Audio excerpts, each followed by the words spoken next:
जावली तालुक्यातील कुसुंबी तांबी परिसरात गेल्या काही दिवसांपासून रानगव्यांनी अक्षरशः धुमाकूळ घातला असून गहू पिकाचे मोठ्या प्रमाणावर नुकसान झाले आहे।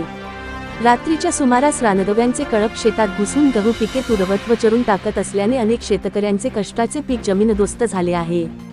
सध्या या परिसरात गहू पीक काढणीच्या अवस्थेत असताना रानगव्यांच्या वारंवार होणाऱ्या हल्ल्यांमुळे शेतकऱ्यांचे आर्थिक नुकसान वाढत आहे।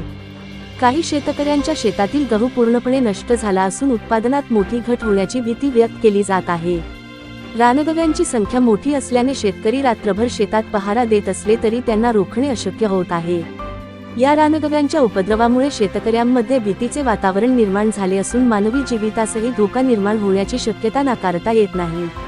वनविभागाकडे वारंवार तक्रारी करूनही अद्याप कोणतीही ठोस उपाययोजना करण्यात आलेली नसल्याचा आरोप शेतकऱ्यांकडून करण्यात येत आहे।